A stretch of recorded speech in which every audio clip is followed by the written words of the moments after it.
भाइयों नमस्कार। मैं राजीव आप सबका अपने चैनल विश्वरोक्त कॉस्मोस में स्वागत करता हूं। भाइयों आज की इस वीडियो में मैं आपको बताऊंगा कि मैन मेड प्रॉब्लम क्या होती है और सिस्टम रिलेटेड प्रॉब्लम क्या होती है, सिस्टम रिलेटेड इश्यूज क्या होते हैं।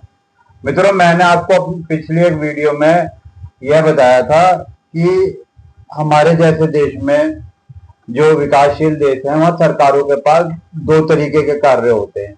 एक तो होता है देश को रन करने का काम, दूसरा होता है देश को सुधारने का कार्य।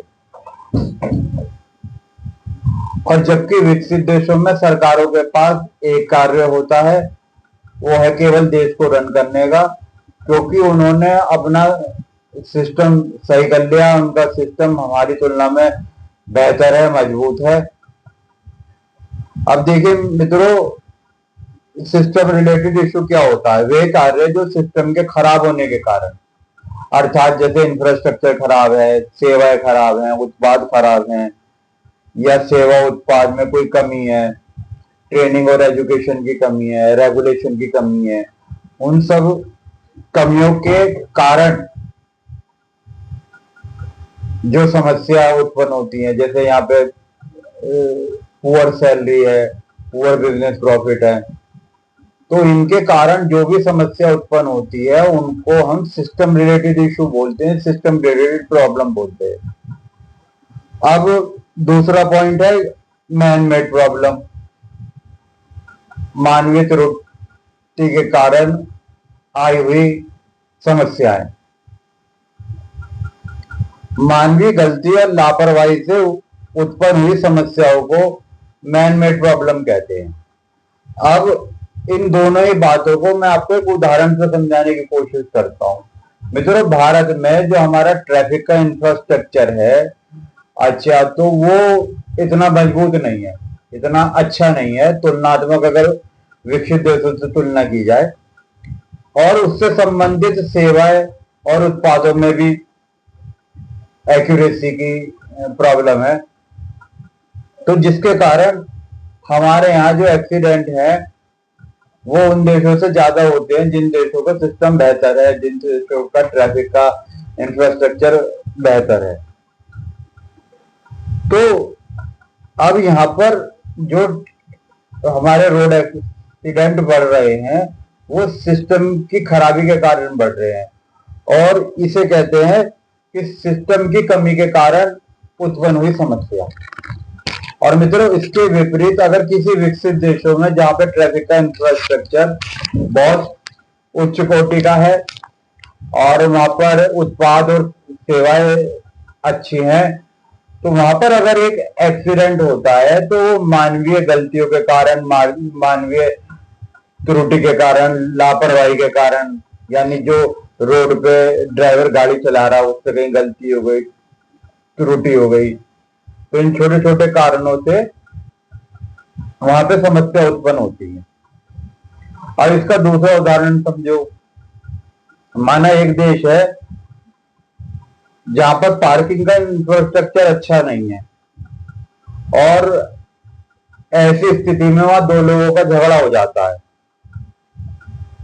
या गाड़ियों की भीड़ लग जाती है, या ग्रुप में झगड़ा हो जाता है, केवल इस वजह से कि पार्किंग का इंफ्रास्ट्रक्चर सही नहीं है, तो ये सिस्टम रिलेटेड प्रॉब्लम है। और जबकि इसके विपरीत किसी एक विकसित देश में जब पार्किंग का इंफ्रास्ट्रक्चर बहुत बढ़िया है, तब दो लोग एक दूसरे की पार्किंग में गाड़ी खड़ी कर देते हैं और उन दोनों में आपस में झगड़ा हो जाता है। तो मित्रों, ये होता है man made problem, man made issue. अब मित्रों, जो ये सिस्टम रिलेटेड प्रॉब्लम है, सिस्टम रिलेटेड इश्यूज हैं, वो तो देश सुधार से संबंधित है। मतलब वो देश सुधार का मतलब है एक अलग ही व्यवस्था जो उन लोगों से अलग हो जो देश को रन कर रही है। वो मैंने आपको एक वीडियो में भी समझाया था, जिसमें रामलाल जी की कथा में मैंने बताया था कि रामलाल जी अपने घर को रन करते थे, पर जब उन्हें घर को सही कराने की आवश्यकता पड़ी तो उन्हें एक आर्किटेक्ट के पास जाना पड़ा। जिन्होंने घर की व्यवस्था को सही करके दिया, अर्थात सिस्टम को सही करके दिया। यानी देश घर के सुधार के लिए उन्हें एक आर्किटेक्ट के पास जाना पड़ा। तो जितनी भी आपकी सिस्टम रिलेटेड प्रॉब्लम है वो देश सुधार से दूर होंगी, और उसके लिए आपको एक अलग व्यवस्था बनानी पड़ेगी। अब आ जाओ विकसित देशों में, जहां का सिस्टम बढ़िया है, वहां पे मैन मेड प्रॉब्लम कैसे दूर की जाती है। वहां की सरकारें, जैसे कि रोड पे एक्सीडेंट बढ़ रहे हैं मैन मेड इश्यूज के कारण, मैन रिलेटेड प्रॉब्लम के कारण, तो सरकारें क्या करती है, री एजुकेशन, रीट्रेनिंग, फाइन, पेनल्टी, चालान कर दिया, और इस सबके द्वारा वो उन सेवाओं को बैलेंस करती है जो देश को रन करने में इस तरह की समस्या जो मानवीय गलतियों से संबंधित है वो रोज का एक व्यवहार होता है। क्योंकि जब आपकी एजुकेशन बढ़िया है, जब आपकी ट्रेनिंग बढ़िया है, चाहे आप सर्विस प्रोवाइडर हो, चाहे आप ऑपरेटर हो, आप गाड़ी चला रहे हो तो आप ऑपरेटर हो, तो उस ट्रेनिंग के बाद भी लोगों से गलतियां हो जाती हैं, और ये सामान्य बात है। देश को रन करने में ये सामान्य व्यवस्था है, और इन्हें ही बैलेंस करना एक जो रूलिंग पार्टी होती है उसका कार्य होता है। बस मित्रों, आज आप लोगों को इतनी बात समझानी थी। आशा करता हूं भाइयों ये बात आप लोगों को समझ में आई होगी। जय श्री राम।